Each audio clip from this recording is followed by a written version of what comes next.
Compensation of employees के 4 parts थे क्या? Wages and salaries in cash, wages and salary in kind, तीसरा क्या था? Employers contribution to social security, employ का कंट्रीब्यूशन ऐड करेंगे क्या?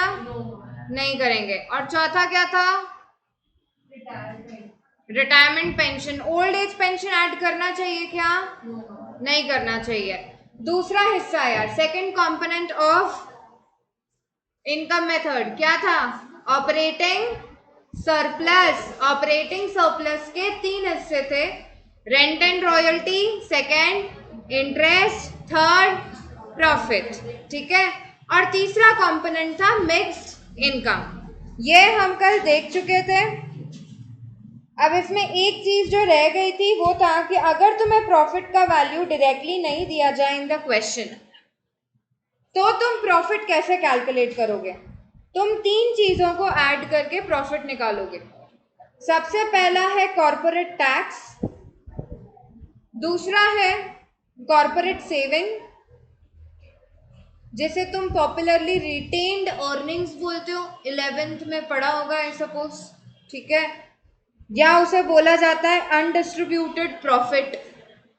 ये सारे पर्यायवाची हैं टू कॉर्पोरेट सेविंग्स, ओके। और तीसरी चीज है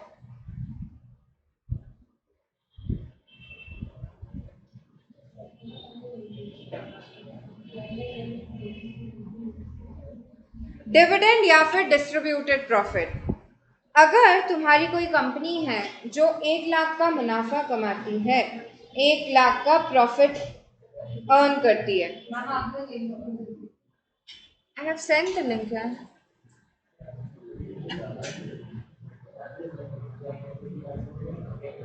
डेटा, थैंक्स यार।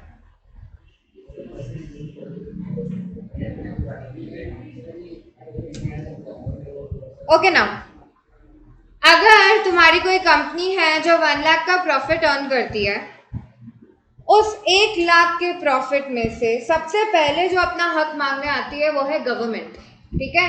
गवर्नमेंट बोलेगी तुमने प्रॉफिट कमाया, उसका एक हिस्सा हमको दे दो। किस फॉर्म में? टैक्स के फॉर्म में, ठीक है। जो भी तुम कमाते हो उसका एक हिस्सा सबसे पहले तुम्हें किससे देना होता है?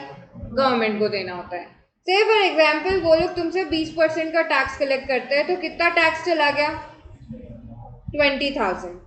1 लाख का जो तुमने प्रॉफिट कमाया था उसमें से 20,000 तो गवर्नमेंट अपना हक मांग के ले गई है, बचा कितना? 80,000। अब इस 80,000 में अगला जो क्लेम मांगने आते हैं वो है share holders. You know who are share holders, ठीक है, they are more or less owners of the company. क्या तुम्हारा ऑब्लिगेशन है कि उनको कंपल्सरीली डिविडेंड देना ही है? ना, ये आई थिंक तुम समझते हो अब डिफरेंस। डिवेंचर होल्डर्स को इंटरेस्ट देना कंपल्शन होता है, लेकिन शेयर होल्डर्स को डिविडेंड देना कंपल्शन नहीं होता है, ठीक है।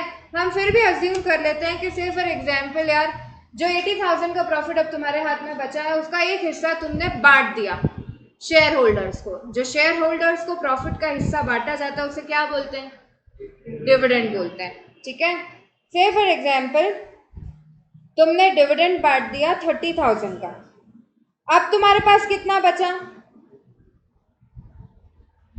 ये 50,000 तुम्हारी रिटेन्ड अर्निंग्स है, जो तुमने तुम्हारे पास रिटेन करके रख ली है, ठीक है। रिटेन्ड अर्निंग को ही अनडिस्ट्रीब्यूटेड प्रॉफिट बोलते हैं, क्योंकि डिविडेंड है डिस्ट्रीब्यूटेड प्रॉफिट तो, ठीक है। और इसी को कॉर्पोरेट सेविंग भी बोल सकते हो। ये 50,000 जो तुम्हारी कंपनी के पास अब बच गए हैं, मोर और लेस तुम इसे री इन्वेस्ट कर दोगे अपने बिजनेस में, ठीक है। हो सकता है कोई आगे प्रोजेक्ट दिख रहा है तो वो 50,000 तुमने री इन्वेस्ट कर दिया अपनी ही बिजनेस में, ओके। अल्टीमेटली अगर तुम्हें प्रॉफिट का वैल्यू डायरेक्टली नहीं दिया जाए तो तुम्हें उसे पार्ट्स में देके रखा होगा। वो 3 पार्ट्स कौन कौन से होते हैं? Tax, dividend, retained earnings. अगर वो 1 लाख की वैल्यू तुम्हें डायरेक्टली नहीं दी गई तो तुम उसे कैसे निकाल सकते हो? Corporate tax 20,000 plus dividend that is 30,000 plus retained earnings that is 50,000। कितना आ गया? अगर तुम्हें ये तीनों चीजें दे के रखी और साथ में प्रॉफिट भी दे के रखा है, तो तुमको इन तीनों का कुछ करना है क्या? ना। ये तीनों कब काम आएंगे? केवल तब जब प्रॉफिट का वैल्यू नहीं दिया है, तो हम इन तीनों को ऐड करके बेसिकली प्रॉफिट का वैल्यू निकालने की कोशिश कर रहे हैं। बात समझ आ रही है? प्रिकॉशंस में एक पॉइंट आता है, कॉर्पोरेट टैक्स क्या नेशनल इनकम का पार्ट बनना चाहिए? इनकम मेथड के प्रिकॉशंस अभी जब देखेंगे अपन, तो उसमें एक पॉइंट आएगा, क्या corporate tax should become a part of national income? Answer क्या होगा? कितने लोग बोल रहे हैं यस?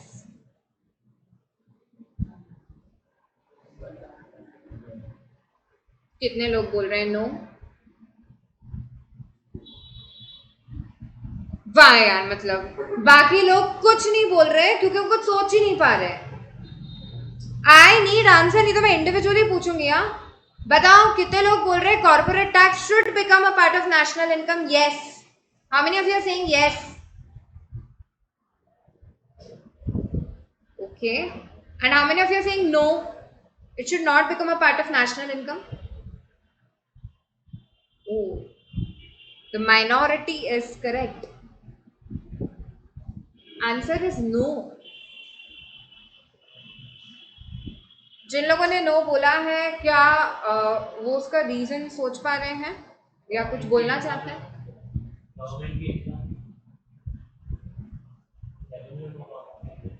हाँ, गवर्नमेंट की तो इनकम हो गई, गवर्नमेंट की रिसीट हो गई, यस।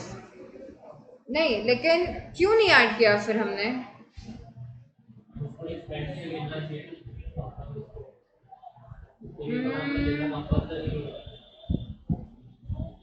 अच्छा, तुमने टैक्स के बारे में तो ये बोल दिया, डिविडेंड क्यों मना किया फिर? अगर मैं तुमसे पूछूं क्या डिविडेंड को ऐड करना चाहिए नेशनल इनकम में?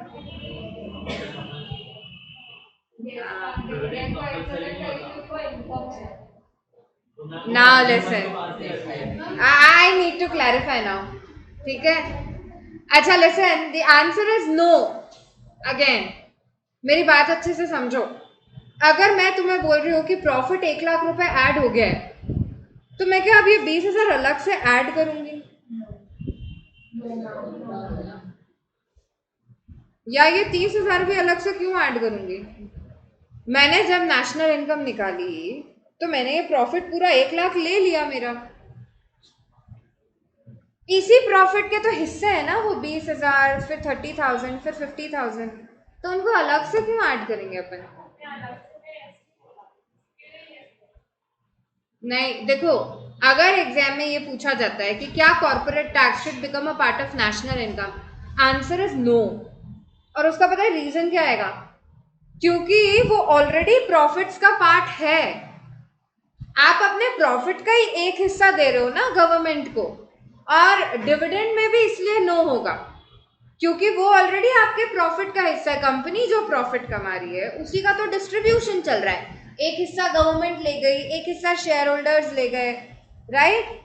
तो जब आप पूरा का पूरा प्रॉफिट ऐड कर रहे हो तो उसे अलग से क्यों ऐड करेंगे?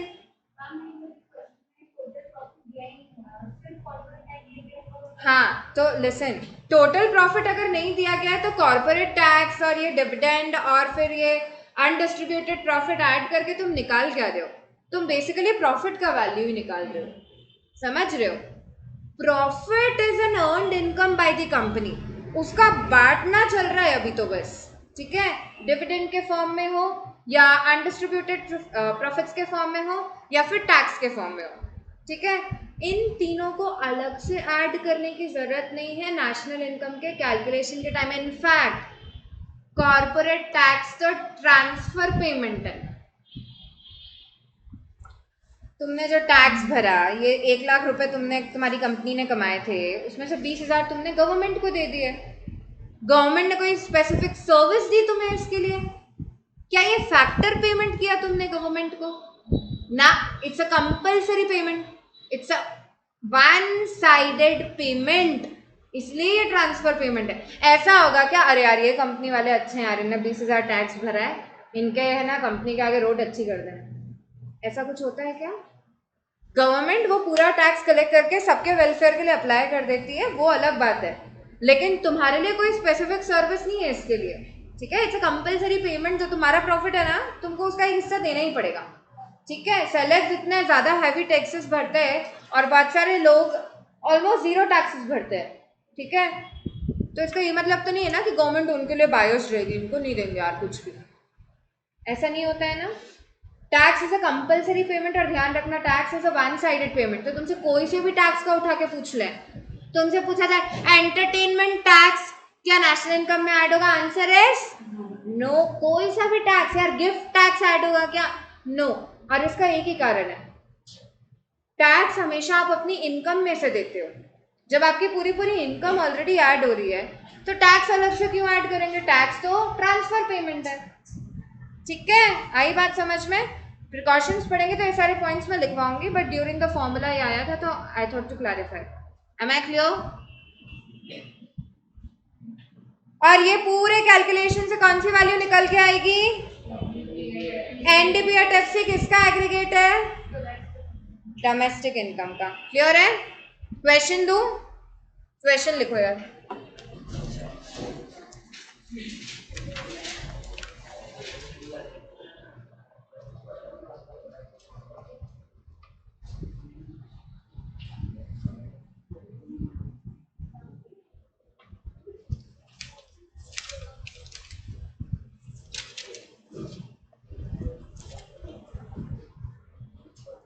Calculate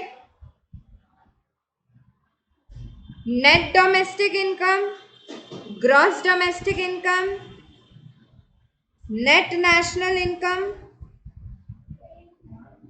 I am repeating, calculate net domestic income,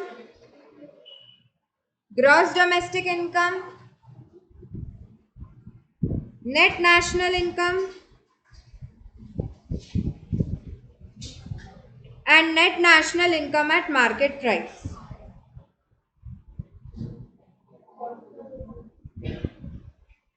third है नेट नेशनल इनकम और चौथा है net national income at market price, मतलब एनएनपी एट एमपी। लिखो details. Indirect taxes, indirect taxes देके रखे हैं 9000। Next,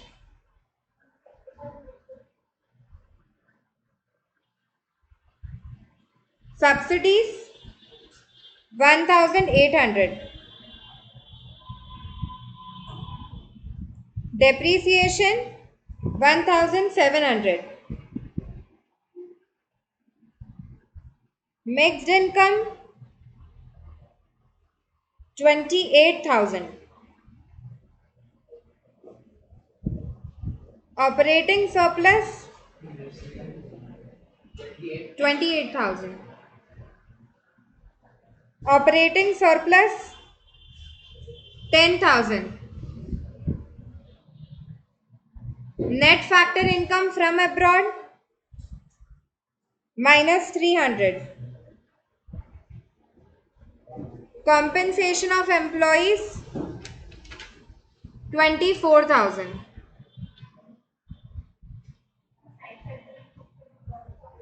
net factor income from abroad minus 300। ठीक है, compensation of employees 24,000। फर्स्ट था इनडायरेक्ट टैक्सेस 9000। ये वाला क्वेश्चन साथ में कर रहे हैं अपन। इनकम मेथड में सबसे पहली चीज जो आती है वो है कॉम्पेंसेशन ऑफ एम्प्लॉइज। क्या सीओई तुम्हें डायरेक्टली देके रखा है, दिया हुआ है कितना अमाउंट 24,000, तो फिर हमको बाकी पार्ट्स कंसिडर करने की जरूरत ही नहीं है, टोटल वैल्यू देके रखी है, डायरेक्टली सेकंड कंपोनेंट पे आ जाओ। दूसरी चीज जो ऐड होती है वो है ऑपरेटिंग सरप्लस। तुम पूरा पूरा लिखना, हाँ मैं एब्रीविएट कर रही हूँ। ऑपरेटिंग सरप्लस क्या डायरेक्टली देके रखा है, टोटल वैल्यू डायरेक्टली देके रखी है, कितनी है 10,000। ठीक है, तो बाकी पार्ट्स फिर से कंसिडर करने की जरूरत नहीं है। तीसरा कंपोनेंट क्या होता है, मिक्स्ड इनकम। क्या मिक्स्ड इनकम तुम्हें डायरेक्टली देके रखी है? कितनी है? मिक्स्ड इनकम के अदरवाइज भी कोई पार्ट्स है नहीं दूसरे, ठीक है, तो वो डायरेक्टली ही दी जाती है किसी भी क्वेश्चन में। ओके, एनडीपी एट एफसी निकलता है ये सब ऐड करने से 24 प्लस 10 34 प्लस 28 दैट इज 62,000। तो हमको निकालनी थी नेट डोमेस्टिक इनकम, वो हमको मिल गई। सबसे पहली चीज ये निकालनी थी ना क्वेश्चन में, नेट डोमेस्टिक इनकम मतलब एनडीपी एट एफसी की बात कर रहे हैं, है ना? 62,000 रुपीज पहला आंसर आ चुका है। दूसरी चीज इन्होंने हमसे पूछी है gross domestic income. Gross domestic income कैसे निकलती है? एनडीपी एट एफसी में क्या ऐड कर दूं मैं? डेप्रीसिएशन। अरे नेट से ग्रॉस पे जाना है ना बेसिकली, तो वील ऐड डेप्रीसिएशन। 62,000 डेप्रीसिएशन कितना देके रखा है? 1700। तो ये हो जाएगा 63,700। ये आ गई हमारी ग्रॉस डोमेस्टिक इनकम, ठीक है। अगला नेट नेशनल इनकम बोल रहे हैं। नेट नेशनल इनकम किसे बोलते हैं? बताओ यार, एग्रीगेट बताओ क्या निकालना है।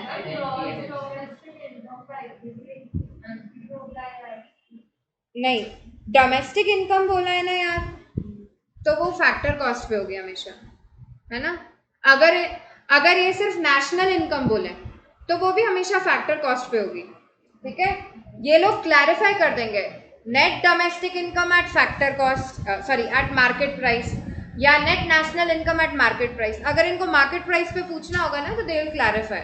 ओके, डोमेस्टिक इनकम और नेशनल इनकम दोनों ही नेट कंसेप्ट होते हैं और दोनों ही फैक्टर कॉस्ट पे होते हैं, ठीक है। नेट नेशनल इनकम बताओ एग्रीगेट क्या होगा? एनएनपी एट फैक्टर कॉस्ट, वही एग्रीगेट है ना यार उसका। नेशनल इनकम मतलब वही होता है, और नेट लग गया है मतलब डेप्रीसिएशन हटा के कैलकुलेशन होगा। तो हम डायरेक्टली इससे भी कैलकुलेट कर सकते हैं ना। अपने पास एनडीपी एट एफसी था, अपने को एनएनपी एट एफसी चाहिए, तो मैं क्या कर दूं? Add net factor income from abroad. वो 3 गोल्डन रूल्स याद नहीं है तो कन्वर्जन्स में बहुत प्रॉब्लम आएगी, ठीक है। वो बहुत इंपॉर्टेंट रूल्स है जो याद होने ही चाहिए, नहीं तो बच्चे है ना पेजेस पलट पलट के देखते हैं, या फिर जैसा मैं लिखती जा रही हूँ वो कॉपी करते जा रहे हैं, क्योंकि मुझे आधे लोग के फेसेस ब्लैंक दिख रहे हैं, याद नहीं है, प्रॉब्लम हो जाएगी। हाँ, एग्जाम में अभी जो हम प्रैक्टिस कर रहे हैं वो तुम अच्छे से प्रैक्टिस कर लोगे ना, अपन यूं ही इतने सारे न्यूमेरिकल्स करेंगे, वो मोर देन सफिशिएंट है, ठीक है। उसके लिए वो रूल्स अगर अभी तक नहीं याद है तो कल के लेक्चर से पहले डेफिनेटली याद करके आना, ठीक है। एनडीपी एट एफसी था तुम्हारा 62,000, इसमें तुम एन फीफा ऐड कर दोगे। एन फीफा क्या होता है? Net factor income from abroad. क्या तुम्हें क्वेश्चन में दे रखी है? कितनी है? माइनस में है, -300 है, तो ये हो जाएगा 61,700। आखिरी चीज तुमसे क्या पूछी है? Very good, net national income at market price पूछी है, मतलब they are asking you NNP at MP. NNP at MP कैसे कैलकुलेट करेंगे? एन क्या चीज? थर्ड वाले में क्या बोल रहे हो? नहीं, लिसन, हमने फर्स्ट को कन्वर्ट कर दिया ना थर्ड में, एनडीपी एट एफसी वाली वैल्यू उठा ली ना सीधे, तो उसमें बस अपने को क्या ऐड करना पड़ा? एन फीफा, ठीक है। और लास्ट वाले में एनएनपी एट एमपी कैलकुलेट करना है, तो अपन थर्ड को बेस बना लेते हैं। हमारे पास एनएनपी एट एफसी है, माइनस क्या करूं? NNP एट FC को कन्वर्ट करना into NNP at MP, minus करूंगी कि प्लस करूंगी? We will add NIT। बच्चा फैक्टर कॉस्ट से मार्केट प्राइस पे जाना है ना, तो हमको ऐड करना पड़ेगा, ठीक है। NNP एट FC 61,700 था। NIT क्या डायरेक्टली दे रखा है क्वेश्चन में, कैलकुलेट करना पड़ेगा। NIT का फॉर्मूला क्या होता है? Indirect taxes minus subsidies. Indirect tax कितने हैं? सब्सिडी कितनी है?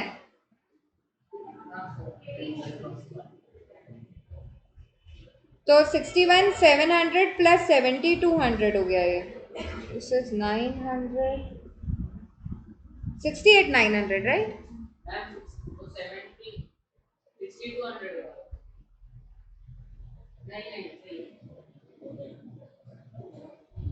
ठीक है ना, कैलकुलेशन सही है ना। अब ये क्वेश्चन है ना, बेसिक क्वेश्चन टिपिकल नहीं था, इसके बाद के कन्वर्जन टिपिकल थे, और वो कन्वर्जन इस चैप्टर को बिलोंग ही नहीं करते हैं, ये चैप्टर 2 के हैं, ठीक है। तो you will have to be thorough with chapter number 2। उसके लिए जिन भी लोगों को नहीं आया, तुमको इनकम मेथड तो आ रहा है, तुमको कन्वर्जन नहीं आ रहा है। किसी को कोई डाउट है तो अभी पूछो। पक्का समझ में आया क्या किया ये? ऐसा लग तो नहीं रहा है तुम लोग के चेहरे से। देखते हैं, अगला क्वेश्चन देती हूँ, फिर विल सी। डाउट है तो तुम लोग पूछ सकते हो, तब मैं नहीं डांटूंगी। बट पढ़ के नहीं आते हो ना, तो ऐसा लगता है कि क्यों भाई, अपन ने पूरा रिवीजन कर लिया, उसके बाद भी वो 3 रूल्स याद नहीं है। रिपीट करो। ग्रॉस से नेट पे कैसे जाएंगे? Minus depreciation. नेट से ग्रॉस प्लस डेप्रिसिएशन। डोमेस्टिक से national plus NFIA. National से डोमेस्टिक। एन फीफा का फॉर्मूला बोले। सुनो, एक बात अच्छे से समझो। NFIA stands for net factor income from abroad, okay. और उसका फॉर्मूले में नेट नहीं आता है, फिर से उसके फॉर्मूले में क्या आता है? Factor income from abroad minus factor income to abroad. ये करोगे तो तुमको मिलता है net factor income from abroad, ठीक है। और अगर तुमको जाना है फैक्टर कॉस्ट से मार्केट प्राइस पे, तो क्या करोगे? Plus NIT। और मार्केट प्राइस से फैक्टर कॉस्ट पे NIT का फॉर्मूला बोले, इनडायरेक्ट टैक्सेस माइनस सब्सिडीज, ठीक है। अगला क्वेश्चन लिखो। Calculate domestic income and national income, दोनों निकालनी है। तो एग्रीगेट बोलो क्या निकालना है तुमको। डोमेस्टिक इनकम मतलब NDP एट FC, और नेशनल इनकम मतलब NNP at FC। Very good, data बोल रही हूँ। अब इसमें पार्ट्स में देके रखा है। Wages 10,000, rent 5,000, interest. Wages 10,000, rent 5,000, interest 400, dividend 3,000, mixed income 400,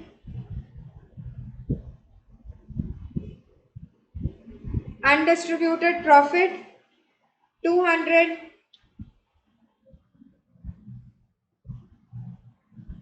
social security contribution 400,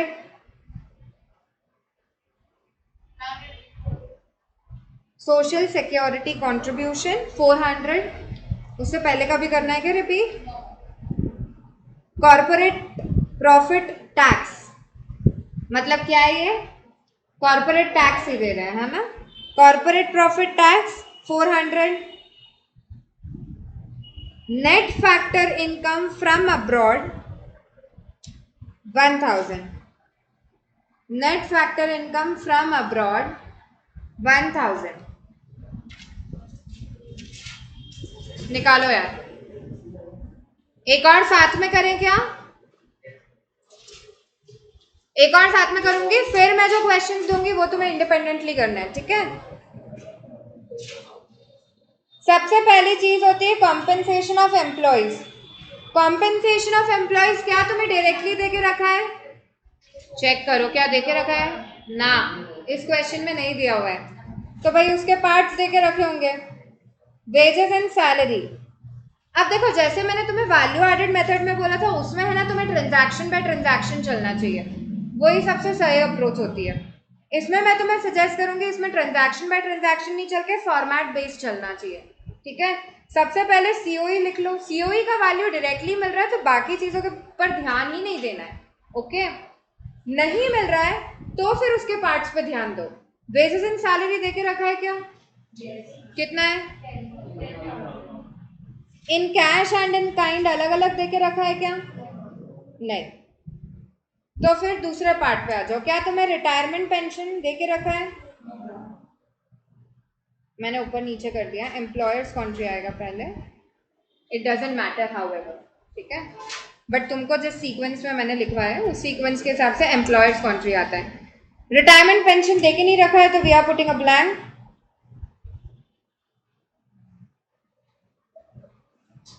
employers contribution to social security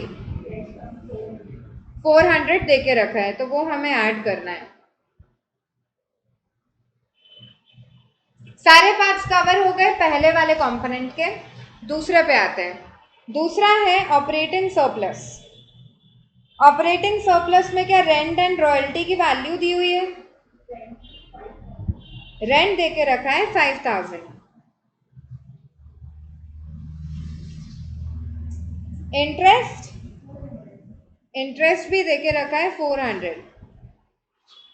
क्या प्रॉफिट डायरेक्टली देके रखा है?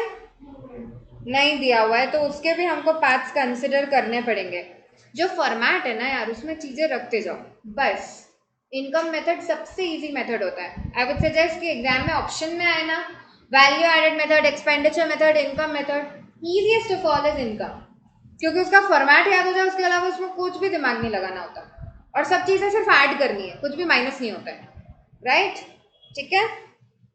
प्रॉफिट के क्या पार्ट्स थे बोलो? Corporate tax, dividend and retained earnings, जिसे अनडिस्ट्रीब्यूटेड प्रॉफिट्स या कॉर्पोरेट सेविंग्स बोलते हैं। कॉर्पोरेट टैक्स कितना है? डिविडेंड कितना है? Retained earnings 200, 3600। अरे वैल्यूज तुम लोग बता रहे हो, सही से बता रहे हो ना? क्या मिक्स्ड इनकम देके रखी है? ऑपरेटिंग सरप्लस के भी तीनों कंपोनेंट्स हो गए, rent and royalty, interest and profit, right? Profit के ये तीन हिस्से थे जो हमने ऐड करके बाहर लिख दिया। मिक्स्ड इनकम 400 है बस, टोटल लगाओ।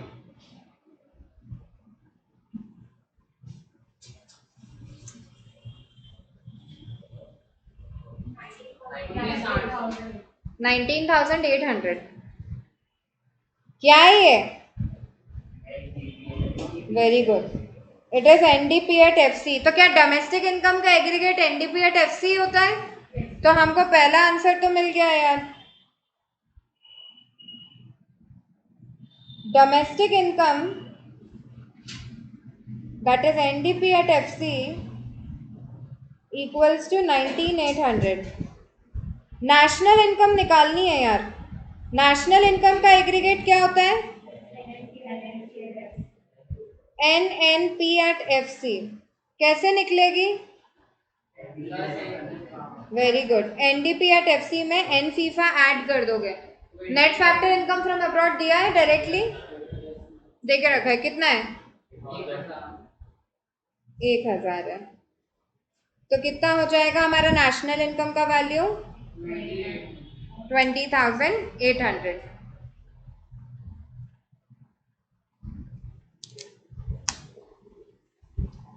आ रहा है समझ में? अब तुम अगला क्वेश्चन खुद से करोगे? यस नहीं बोल पा रहे हैं कुछ लोग तो, इतने ज्यादा कंफ्यूज हो गया यार। करो करो, ट्राई तो करो, नहीं तो साथ में करना ही है।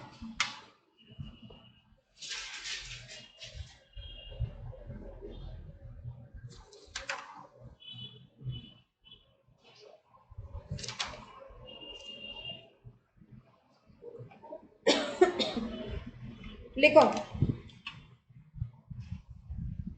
Calculate NNP at FC, calculate NNP at FC, wages and salary 600, wages and salary 600, national debt interest, national DEBT debt, डेप्ट नहीं होता है वो, डेट होता है ना, नेशनल डेट इंटरेस्ट। अमाउंट लिखो, फिर इसके बारे में मैं कुछ बता रही हूँ। 60 दे के रखा है ये, 6060। National debt interest is not interest, वो जो तुम इंटरेस्ट में ऐड करते हो ना, उसमें नहीं करना है ये वाले इंटरेस्ट को ऐड। नेशनल डेट इंटरेस्ट एक ट्रांसफर पेमेंट होता है, इसके बारे में तुम्हें बताऊंगी जब मैं पूरी लिस्ट बनवाऊंगी। ये बेसिकली एक पेमेंट होता है जो गवर्नमेंट तुम्हें करती है against loan taken by government, ठीक है। तो लोन जब पब्लिक से उठाती है गवर्नमेंट और उस पर इंटरेस्ट पे करती है तो उसे नेशनल डेट इंटरेस्ट बोला जाता है। ये नेशनल इनकम के कैलकुलेशन में कहीं ऐड नहीं होता, ठीक है। जस्ट बिकॉज वो इंटरेस्ट कैलकुलेशन में आता है इसलिए मैं डिस्क्लेमर दे रही हूँ। ये होता क्या एग्जैक्टली वो डेप्थ में, और क्यों ये ऐड नहीं होता है वो अपन डेप्थ में समझेंगे आगे की लिस्ट में, ठीक है। अभी के कैलकुलेशन में तुम इसे कंसिडर नहीं करोगे, ठीक है। ये ट्रांसफर पेमेंट होता है इसीलिए। Next, net current transfers to abroad 20, ये कहीं आएगा क्या कैलकुलेशन में? Net current transfers to abroad 2020, current transfers is a पर्यायवाची टू ट्रांसफर पेमेंट, ठीक है। वो केवल सिनोनिम्स हैं एक दूसरे के, मैं क्लियर आ रहा है? तो करंट ट्रांसफर्स वाली वैल्यू का भी कोई इम्पैक्ट नहीं आएगा, अमाउंट है 20, ठीक है। इसका भी कोई इम्पैक्ट नहीं आएगा, ट्रांसफर पेमेंट्स का कुछ नहीं करते हैं हम। नेक्स्ट, प्रॉफिट नहीं सॉरी यार, rent 200, transfer payment by government 70, इसका कुछ करोगे क्या? नहीं। Next, interest 300, transfer payment by government 70, interest बोला मैंने 300, social security contribution by employers, social security contribution by employers, amount दिया हुआ है 100, net factor income to abroad, net factor income to abroad amount है 50, तो कैलकुलेशन में क्या हो जाएगा? -50, वेरी गुड, ये एन थीटा दे के रखा है। लास्ट, प्रॉफिट्स, प्रॉफिट्स हैं 300, डू द कैलकुलेशन, ट्राई करो नहीं तो साथ में करेंगे।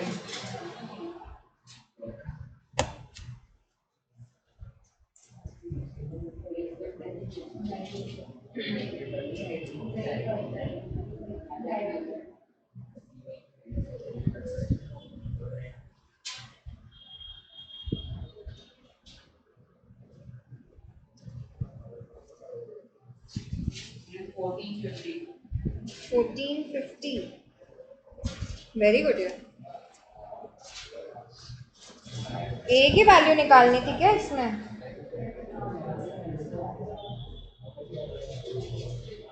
ये तुमने फाइनल वैल्यू ही बताई है ना, NNP at FC।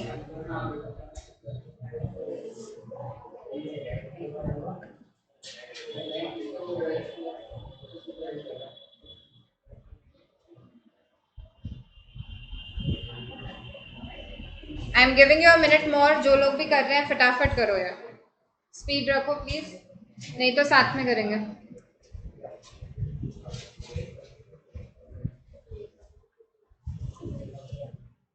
फॉर्मूला नहीं भी याद है, कन्वर्जन्स नहीं भी याद है, तो प्लीज देख देख के ट्राई करो, पर ट्राई करो. बैठे रहने से तो कुछ नहीं आएगा ना.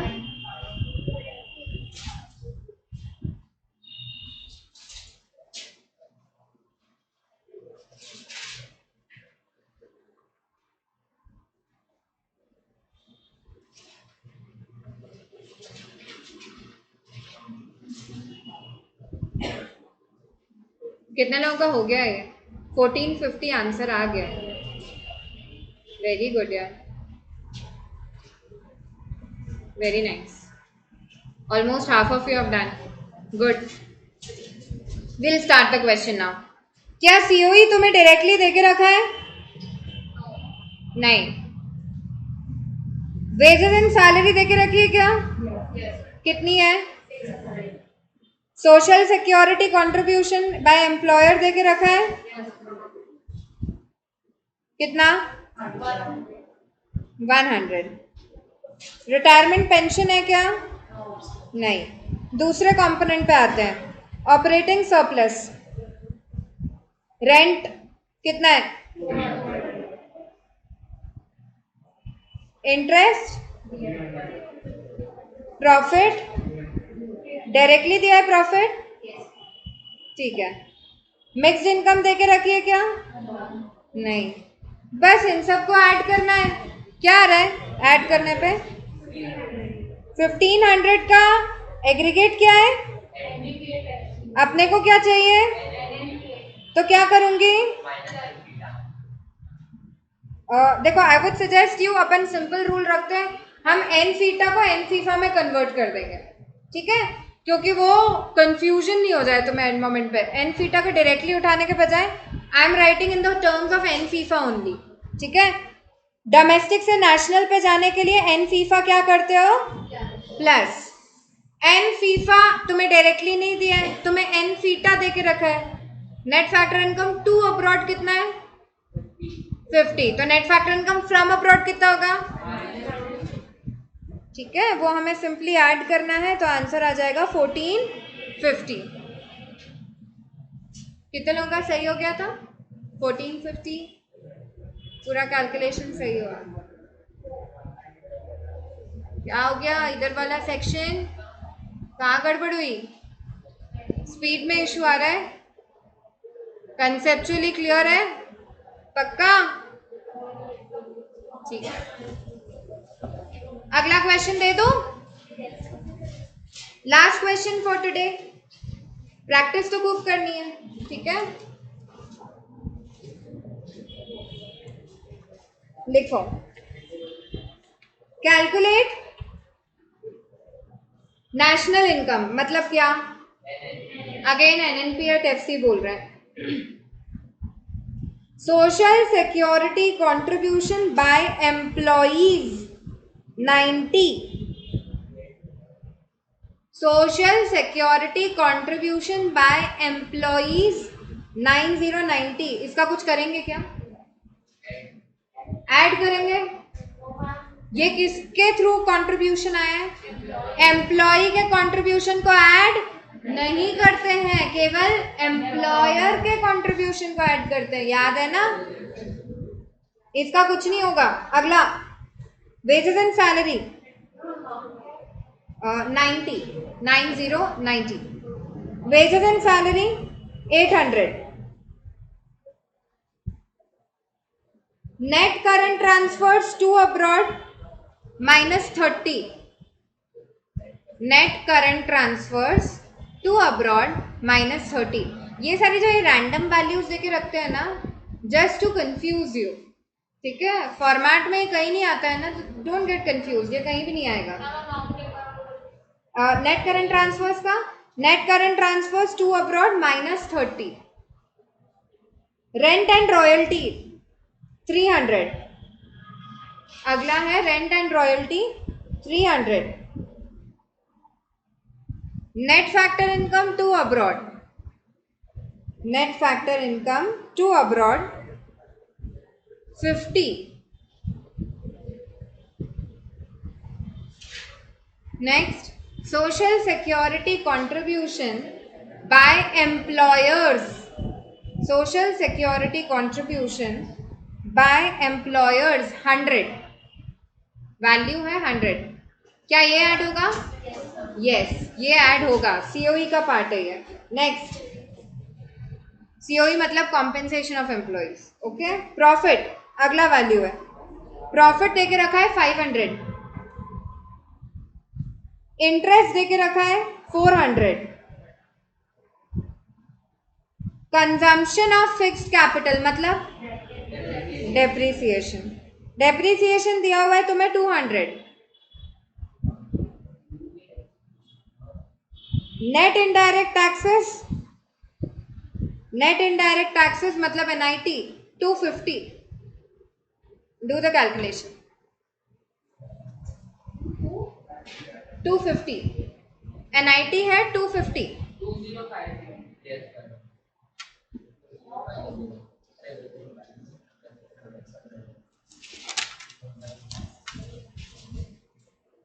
सही है.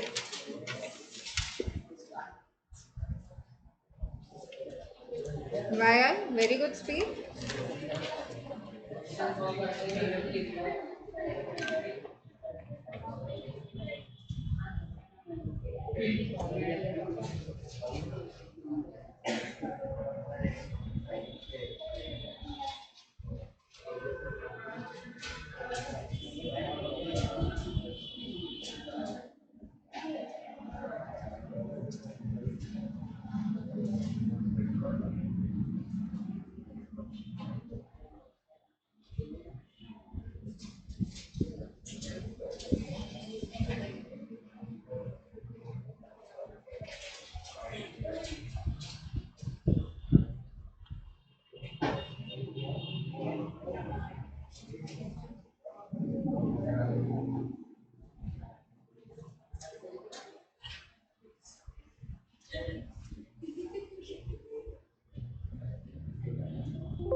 फाइनल आंसर 2050 आ रहा है.